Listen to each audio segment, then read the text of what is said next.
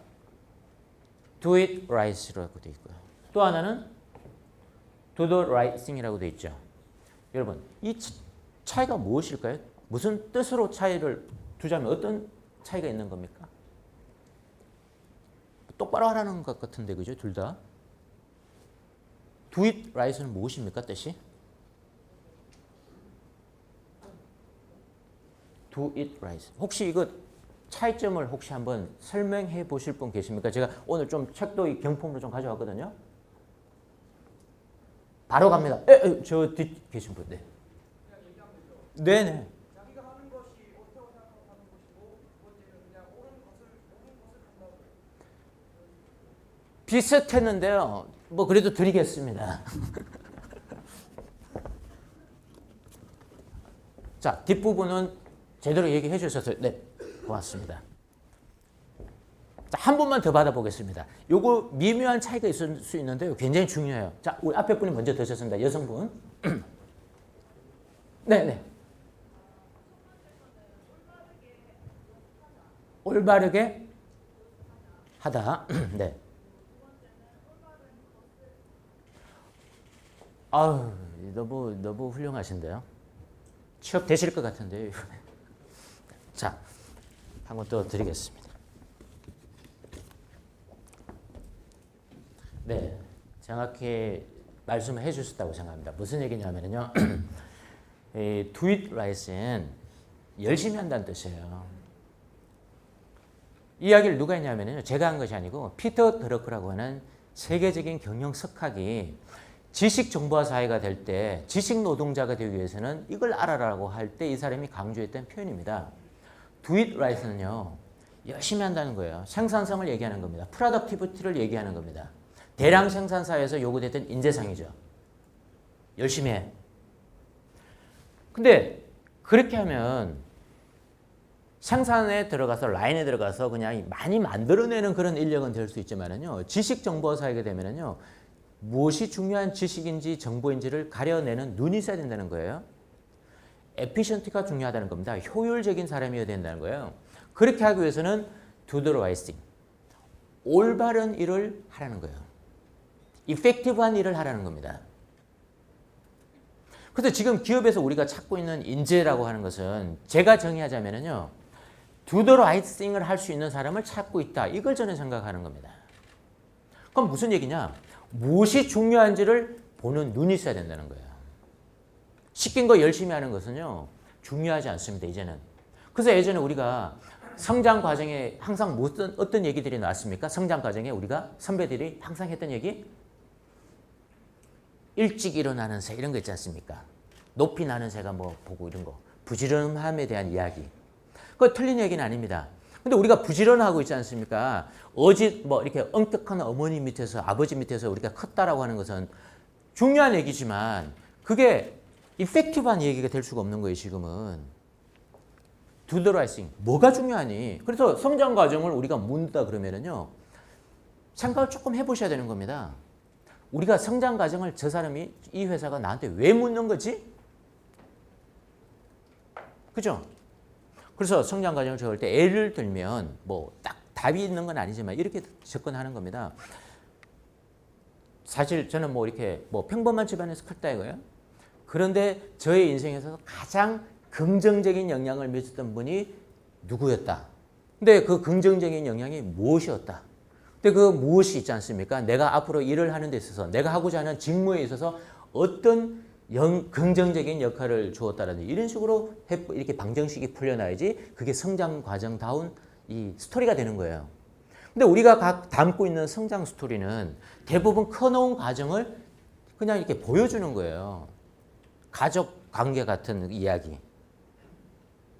그러니까 그 버전을 조금 더 업그레이드 하셔야 된다는 얘기입니다.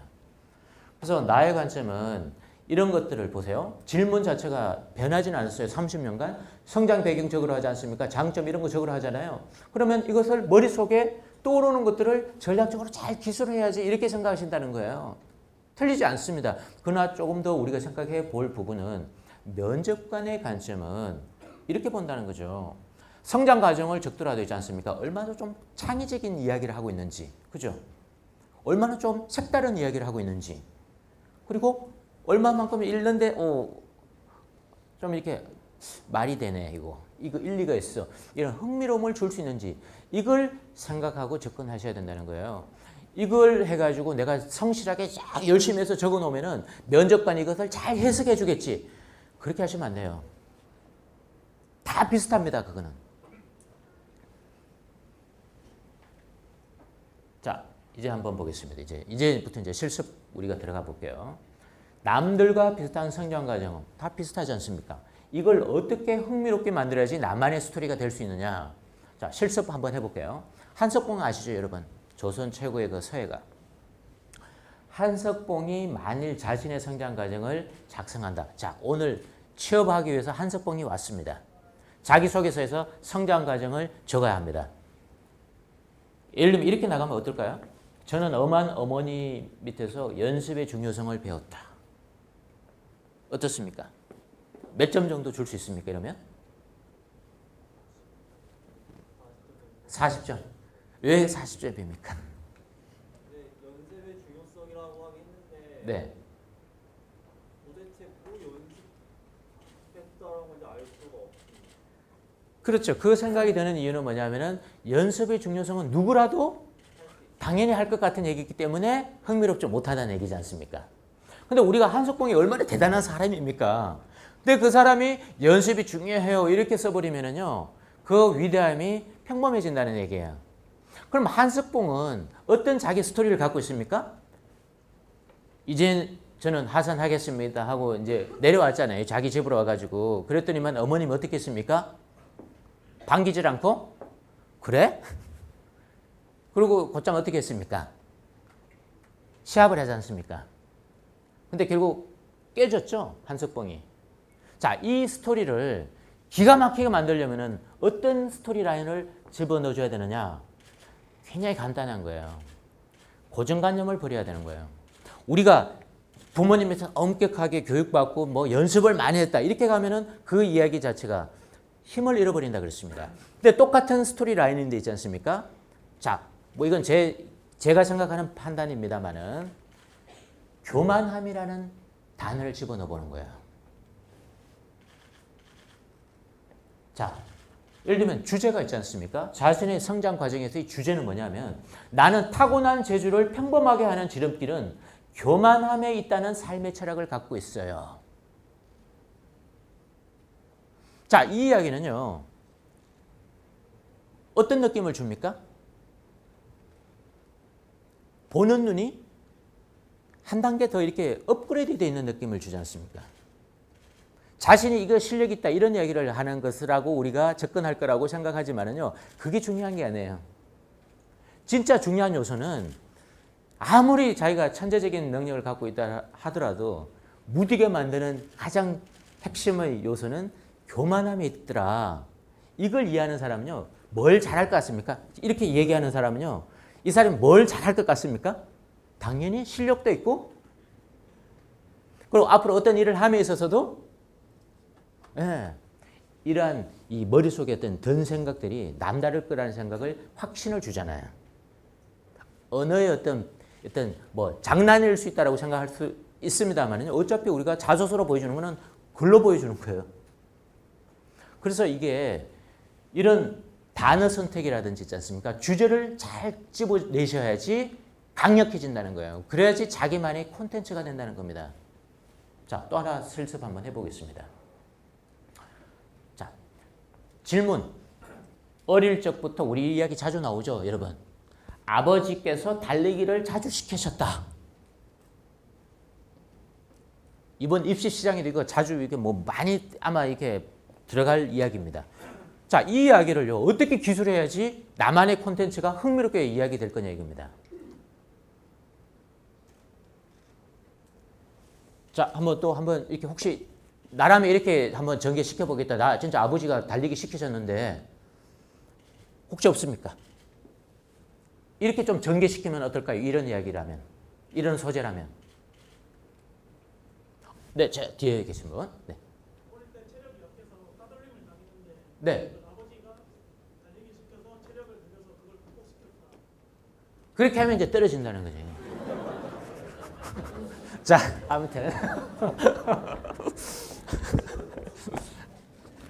제가 웃자고 한 말이고요. 사실은 그렇게 많이 이야기를 하시죠. 제가 워낙 그런 걸 많이 봐왔기 때문에. 자, 맞습니다. 자, 그렇게 이제 우리 이야기하는 것은 뭐 우리가 평균은 돼요. 자, 그런데 저라면 이렇게 이야기를 만들 거라는 얘기입니다. 달리기가 있잖아요. 왜 중요한지를 한번 생각해 보시라는 겁니다. 달리기 하면 우리가 당연히 우리가 고정관념은 뭘 생각합니까? 달리기 열심히 했으니까 체력을 이야기한다는 거예요. 이렇게 가면 안 된다는 거예요. 제가 생각할 때는. 왜? 남들도 다 달리기 하면 체력을 얘기할 거니까. 그래서 조금 차이를 준다는 게 뭐냐면 달리기를 열심히 하다 보니까 체력은 얘기 안 해도 상대방이 다 알고 있어 그거는. 근데 그 이야기를 왜 다시 중복되게 못하러 또 얘기합니까? 상대방이 다 아는 얘기를. 그래서 무슨 이야기? 나만의 이야기는요. 남들 다 달리기 이야기했는데 나는 달리기 해서 체력은 이야기할 필요 없어요. 중요한 건 뭐냐면 문제 해결 능력이 굉장히 커지더라. 그것 때문에. 책상에 앉으면 여러분 책상머리라는 표현이 있지 않습니까? 중요한 문제는요. 책상머리에 앉아가지고 이렇게 푼다고 해서 해법이 잘 안 나온다는 거 아시죠 여러분? 어떨 때 아이디어가 떠오릅니까? 좋은 아이디어가? 걸어다니다가 우리 여기 학교 캠퍼스가 좋지 않습니까? 이렇게 좀 걷다 보면 어떠나요? 좋은 아이디어도 떠오르고 어떤 해법도 생각 들고 그죠?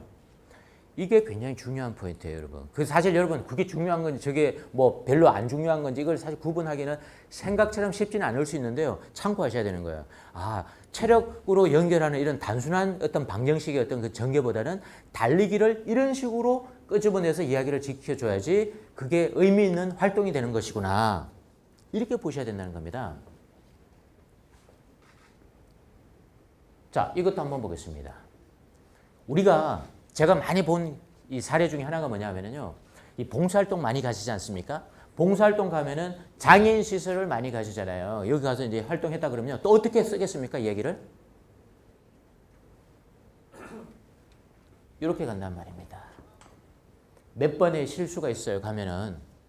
그리고 이 상대방이 굉장히 화를 내고 좀 이렇게 언짢아하더라. 그래서 제가 상대방을 내가 굉장히 존중해야 된다는 걸 그때 많이 느꼈고 그래서 이게 친화력이 굉장히 중요한 거구나 어디 가더라도 이렇게 얘기할 확률이 굉장히 높아요. 봉사활동의 어떤 경험을 통해서 메시지를 쓴다는 것이. 근데 이렇게 쓰면은요 평범해진다는 거 이게. 그럼 어떻게 쓰란 말이냐? 제가 한 팁을 하나 말씀드리겠습니다. 자, 이렇게 한번 해봅시다. 여기 보시면은요. 자기 주도형 고객이 많아지고 있다는 시장 트렌드와 봉사활동을 통해서 휴먼 터치에 대한 인식을 다시 하게 되었다. 자, 이게 무슨 얘기냐면요. 혹시나 금융회사 가는 경우에 있지 않습니까? 지점에 요즘 가면은요. 다 요즘 온라인으로 일을 처리하지 않습니까? 그러니까 사실은 자기가 스스로 문제 해결하는 그런 고객이 많아지고 있다는 뜻입니다. 이 자기 주도형 고객이라는 것이. 우리가 이렇게 은행을 준비하기 위해서 이 잡지라든지 어떤 자료를 찾다 보면 어떤 글들이 있을 수 있어요. 자, 그러는데 이 자기 주도형 고객이라는 것은 맥킨지의 어떤 컨설턴트가 이 은행 산업의 이 시장에 대한 이슈를 쓰면서 이렇게 써놓는 것을 보고 제가 하나 집어온 겁니다. 근데 자기 주도형 고객이 많아지고 있다는 것을 어디다 결부를 시켜주냐면요. 자신의 활동 중에서 이렇게 의미가 있었던 활동을 쓰라고 했을 때 있지 않습니까? 그걸 그냥 봉사활동 갔더니만 친화력이 중요해요. 이렇게 하면 평범해지는데 자신의 봉사활동을 쓰면서 있지 않습니까?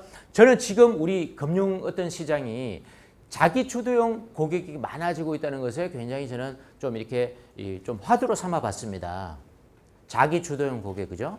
그러면 자기 주도형 고객이 많아지고 있다는 것은 지점에 내방하는 고객은요, 어떻다는 겁니까? 굉장히 컨설팅을 많이 필요로 하는 거예요. 스스로 문제 해결할 사람은 저쪽으로 가는 거고요. 지점에 내방해서 문제를 이렇게 하러 오는 사람은 어떻습니까? 상담이 많이 필요해지잖아요. 그러니까 상담을 많이 필요로 하는데 어떤 요소가 필요하나요? 상담을 해주려면 직원이 컨설팅 능력이 필요하죠. 그리고 왔을 때 어떤 휴먼 터치라고 해야 되나요? 상대방을 이렇게 잘 이렇게 가이드해주는 그런 게 앞으로 금융권 지점에서는 굉장히 요구되는 소양이란 말입니다. 그래서 봉사활동을 통해서 내가 만일 지점에 배치가 된다면, 은행 지점에 배치가 된다면 저는 제가 미리 어떤 소양을 길러보기 위해서 준비하는 과정 속에서 이 봉사활동이 굉장히 좋은 실험 무대였다. 이런 식으로 얘기를 하면요. 이 사람은 어떻습니까? 봉사활동을 봉사활동으로만 얘기하는 것이 아니라 우리 지금 은행 산업에서 무엇이 중요한지를 미리 이해를 하고 그 이해 속에서 자신의 경험을 역량을 키우려고 하는 활동이었다. 이렇게 연결될 수 있는 거지 않습니까? 그 결합의 어떤 묘미가 시너지가 나타나는 거죠. 자, 그럼 이거 한번 마지막 이제 사례인데요. 이것도 우리 자주 나오는 활동입니다. 이모네 가게에서 핸드폰 액세서리 판매를 도움 경험을 씁니다. 그런 경험을 많이 씁니다, 여러분. 이거 어떻게 활용하면 좋을까요? 이런 이야기를 쓸 때? 이런 이야기를 쓰지 말라는 게 절대 아닙니다. 평범한 자기 어떤 경험과 활동은요, 당연히 그걸 써야 되지. 그걸 배제하면은요, 쓸 게 없어요. 근데 쓰는 건 좋은데 우리가 생각하는 단순히 이 이야기 나오면은 당연히 주장하게 되어 있는 이야기, 이것을 증명하기 위한 어떤 그런 과거의 행적을 뭐 추적하는 이야기, 이런 걸로 가면은 평범해진다. 대신 똑같은 소재인데요. 다른 친구들도 이 이야기 씁니다. 근데 좀 더 이 경쟁력 있는 이야기를 하고 싶다는 겁니다. 그럼 어떻게 접근하면 좋겠습니까? 아, 저 뒤에 분 한번 네.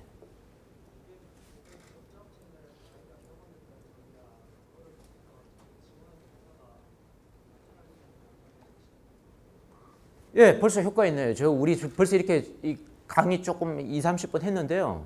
달라지지 않습니까? 이렇게 가야 된다고 하는 방향에 대해서 이미 이해도가 계신 거예요. 무슨 얘기냐면요.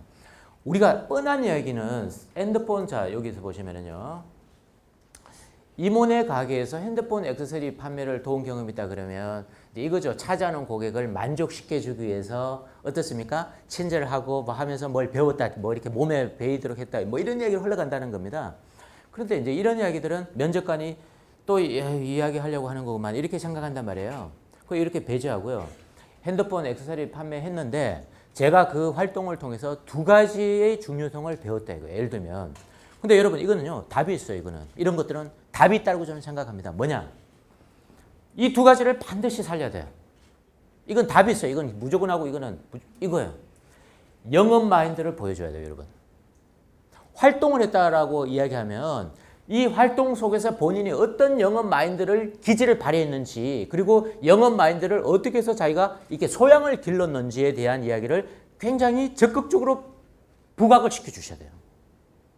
예를 들면 이모네 액세서리 가게에서 보면은요. 자기가 들어가지고 장사가 잘 됩니까 안 됩니까? 또 자기가 들어가지고 이렇게 놓으면 안 된다. 장사는 안 돼 여전히. 장사는 안 되는데 어떻게 해야 됩니까? 안 되기 때문에 내가 이 영업을 좀 더 활성화하기 위해서 여러 가지 시도들이 생길 수 있지 않습니까? 그 시도들 속에서 근데 또 시도했는데 또 결과적으로 엄청 잘 팔렸다. 이렇게 하면 안 된다는 거예요. 아니 대학생분들이 무슨 이게 완전 전문가들이 이렇게 아니지 않습니까? 그냥 배우는 우리 학생분들이시잖아요. 중요한 것은 이렇게 해보니까 이게 중요하더라 이런 걸 발견하는 힘이 이게 중요하다는 거지. 무슨 대단한 능력을 보여서 와 이게 아니란 말이에요. 그래서 장사가 안 되니까 이런 걸 해보게 되더라. 해보면서 아이고 내가 이런 적성이 있는 걸 그때 발견했어요. 이렇게 이야기가 흘러나와야지 예상치 못한 이야기들이 흐름이 감지가 되는 거잖아요. 그리고 이 현장감. 현장감이 무엇입니까? 앉아서 생각하면서 다 되는 게 아니라는 거예요. 그걸 굉장히 중요하게 생각합니다. 기업은요. 현장에서의 경쟁력이 있을까 이 친구가. 오늘 뒷부분 이제 우리 채용 설명하실 텐데요. 그걸 굉장히 중요하게 생각하셔야 돼요. 현장에서 제가 어떤 적응 능력이 누구보다도 뛰어나다. 그래서 기업 분석은 경영학 지식보다는 질문에 의해서 나온다. 자, 요거 이제 빨리 요거는 이제 설명드리고 마무리하도록 하겠습니다. 자, 기업 분석은 우리가 뭐 경영학을 했다고 해가지고 기업을 잘하고 이런 게 아닙니다. 하나의 사례를 간단하게 제가 보면은요. 2012년도에 아모레퍼시픽의 이 대표가 신년사가 있는데 여기 보시면 뭐 뻔한 얘기입니다. 올해도 어떻게 한다. 그리고 뭐 혁신한다 이렇게 돼 있지 않습니까? 그런데 여러분 여기서 있지 않습니까? 이 혁신이라는 단어가 굉장히 눈에 탁 들어오죠. 자, 제가 이건 실제 사례입니다. 아모레퍼시픽에 제가 멘토했던 우리 친구가 이 사례를 갖고 자신의 지원 동기를 써가지고 합격한 사례였습니다. 어떻게 썼느냐? 혁신하는데 그냥 우리는 그냥 겉으로 들으면은요, 그냥 좋은 얘기 하고 있다 이렇게 생각했지 않습니까? 근데 제가 생각할 때는 이 혁신을 왜 지금 부르짖을까 이걸 한번 생각해 보라 그랬습니다. 그래서 아모레퍼시픽이 왜 지금 혁신을 얘기할까? 2012년도 당시로 돌아가니까 해보니까 시장 상황이 어땠냐면 아모레퍼시픽은 고가 기능성에서는 항상 1등이었어요. 근데 2012년도 몇 년간은요, 누가 급성장을 했냐면 중저가 브랜드 누굽니까? 미샤, 애플 CNC가 엄청나게 급성장을 했어요. 그러면서 고가 기능성은 정체 상태였단 말입니다. 찾아보니까. 그래서 이 시점에서 그러면은 이 대표가 혁신을 부르짖는 것은 뭘 얘기하는 것일까? 이걸 한번 우리가 생각을 질문을 해보잖아요. 이제 이야기를 했던 거예요. 해서 나온 메시지가 뭐였냐 하면 지금 이 고가 기능성 시장을 버리고 지금이라도 저렇게 급성장하는 중저가 브랜드로 우리가 아모레가 가야 될까? 아니면은 우리가 원래 잘하던 고가 기능성을 더 업그레이드를 시켜가지고 우리만의 어떤 더 독보적인 길을 만드는 것이 혁신일까? 이렇게 두 가지 중에 한번 생각을 해봤습니다. 전자 쪽입니까? 후자 쪽입니까? 느낌이. 저는 후자 쪽이라 봤어요. 그래서 이 메시지를 갖고 있잖아요. 연결고리를 어떻게 쓰냐면 이렇게 이제 자기소개서를 지원 동기를 써보라고 한 거예요. 뭐냐? 어떻게? 저는 원래 대기업에는 좀 크게 관심이 없었습니다. 선배들 얘기 들어보니까. 왜? 대기업 가면은요, 기계처럼 그냥 시킨 거면 열심히 한다고 해가지고 제 성향하고는 좀 맞지 않는 것 같아가지고 솔직히 화장품 시장 쪽은 가고 싶었지만은 대기업을 겨냥하진 않았다는 거예요. 그런데 제가 우연히 아모레퍼시픽의 이 회장님의 얘기를 보면서 혁신을 부르짖고 있더라는 거예요.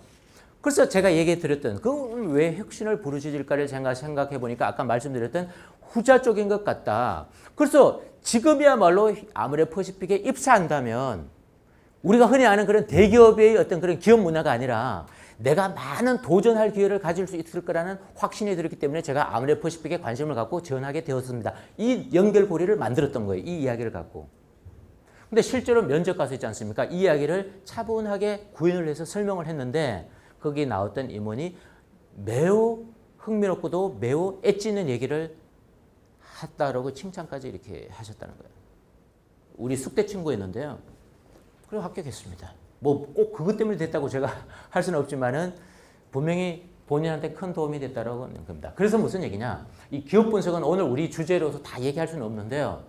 자기가 가고자 하는 회사가 있다면, A라는 회사가 있다 그러면요.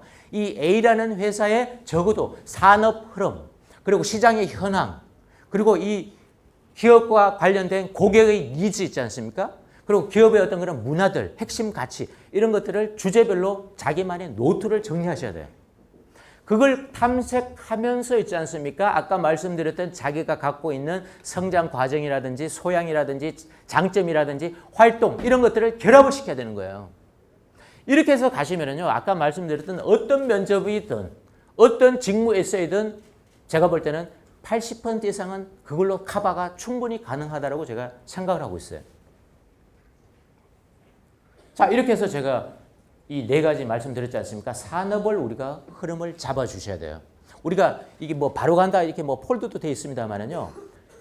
정경련과 이 프로젝트를 해서 이번에 우리 베스트 애널리스트들이 제가 뭐 책 소개하려고 뭐 이렇게 선전하려고 하는 건 절대 그런 의도는 아닙니다.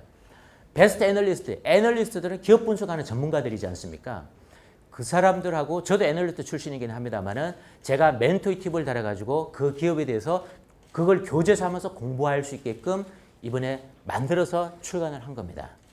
그러니까 분명히 한번 여러분 찾아서 한번 이렇게 참고해 보시면 굉장히 유용할 거라고 생각이 들어요. 그래서 네이버 같은 경우에 책이 나와 있습니다만은 바로 간다 네이버 같은 책을 보면은요. 이 회사가 지금 모바일이 기회이자 굉장히 리스크입니다. 그러니까 여러분 네이버 가신다 그러면요. 이 네이버가 모바일 시대에 있어서 어떠한 이 비교 열의가 있는지를 정확하게 알고 그걸 뭔가 이렇게 터치하시는 이야기를 하고 하신다라고 준비하셔야 돼요. 이게 지금 보면요. 네이버는 우리가 모두가 가고 싶어하는 뭐 선호하는 기업 중에 하나입니다만은요. 실제로 그 회사를 우리가 들여다보면은요. 이 모바일 시대가 네이버에는 가장 강력한 위험 요소입니다. 그런 걸 알고 준비하셔야 돼요. 그 이야기 흐름 속을 짚어 나가시려면. 그리고 현대차 같은 경우도요. 뭐 하나 예입니다만은 안티펜이 우리나라 가장 강력한 안티펜을 갖고 있는 기업이 현대차지 않습니까? 그러니까 이 안티페닉 문제 같은 것들도 이렇게 기업을 우리가 분석해서 공부하다 보면은요, 아, 내가 이런 전공과 내가 이런 활동과 이런 경험을 갖고 있는데 현대차가 갖고 있는 이 고민을 풀어가는데 내 이 부분이 굉장히 이 걸맞을 수 있겠다, 도움이 될 수 있겠다. 이걸 캐치하셔야지 자기소개서를 쓸 수 있다는 거예요. 근데 이런 걸 모른 채 그냥 저 이거 했는데요, 저 이걸 잘할 수 있는데요. 이것은 굉장히 선택되기 힘들다는 거예요. LG생활건강은요, 여러분 들어가면요 모두 영업직부터 무조건 하고 100% 시작입니다. 그럼 이 회사는 뭘 강조하는 겁니까? 철저한 영업 마인드가 이 회사는 검증 요소입니다. 재무든 어디든 무조건 하고 LG생활건강은 영업직부터 해서 커서 가야 됩니다. 그럼 이 회사의 기업 문화라는 것이 딱 보이지 않습니까? 그래서 자신의 어떤 영업 소양이라든지 영업 마인드라든지 현장 감각 이런 것들을 자신의 경험을 되돌아보면서 정리를 다시 해줘야 되겠구나. 이렇게 머리가 돌아가셔야 된다는 거예요. 그래서 기업 분석이 굉장히 중요하다는 겁니다. 자, 이제 마지막 요거만 하고 이제 마무리 끝내겠습니다. 자, 이거는요, 삼성 우리 이병철 회장이 인재를 뽑을 때 이걸 기준으로 뽑았답니다. 이 이야기 속에서. 큰 일을 맡길 때는요, 항상 고통스럽게 한답니다. 그렇게 해야지 그 사람이 담금질이 된대요, 마음이. 그래서 어떤 큰 사명이 주어졌을 때, 미션이 주어졌을 때, 그것을 이룩해낼 수 있는 어떤 이 마음의 어떤 그런 이 단단함이 그렇게 해서 생겨난다는 거거든요. 여러분, 이것도 우리가 삼성그룹을 준비하기 위해서 자료를 찾다 보면 이런 얘기가 나와요. 이병철 회장의 인재론 해가지고 마디론이라는 데 나오는 겁니다. 그럼 삼성그룹은 지금 이병철 회장이 계시진 않지만은 분명히 어떻습니까? 선대 회장의 이런 인재 철학을 갖고 보겠죠. 그래서 이런 얘기들 나만의 내가 캐치해가지고 있지 않습니까? 평소 예를 들면 읽어본 책 중에 제일 기억에 남는 게 있습니까? 뭐 이런 거 있지 않습니까? 그럼 뭐라고 얘기합니까? 다 안 읽어봐도 돼요. 한 페이지만 읽어봐도 돼요. 저는 제가 맹자를 좀 관심 있게 읽었습니다. 그 중에 제일 기억이 나는 대목이 뭐냐면요. 이건데요. 이러면서 이병철 회장 얘기하면은요. 사실 저는 그렇게 생각합니다. 삼성그룹 임원이라고 모두 이거 다 알고 있다는 보장 없습니다. 근데 사실 이렇게 자연스럽게 얘기해 주면은요. 솔직히 이렇게 감동이 될 수 있는 거예요, 그게. 야, 참, 우리 삼성그룹의 어떤 인재상과 굉장히 결부한다. 삼성그룹 홈페이지 가면 이야기는 없죠. 그러니까 남들이 똑같은 얘기하는 인재상을 또 이야기할 필요는 없다는 겁니다. 이 이면에 이전에 삼성그룹의 창업자가 얘기했던 인재론을 나는 공부를 해가지고 그 이야기를 내 것으로 만들었다. 얼마나 훌륭합니까? 이게 나만의 콘텐츠라는 거예요. 그래서 우리가 오늘 짧은 시간이긴 합니다만 모든 걸 다 담을 수는 없었습니다. 근데 핵심 우리 메시지 딱 한 가지가 있다 그러면 무엇입니까? 뻔한 쪽으로 열심히 하지 말라는 거예요. 뻔한 쪽으로 가는 거. 좀 두려워도 있지 않습니까? 자신의 개성을 드러내고 자기만이 뭔가 이해하고 있는 그런 상식적이긴 해야 되겠지만요. 이런 것들을 발굴하는 쪽으로 집중하시라는 얘기입니다.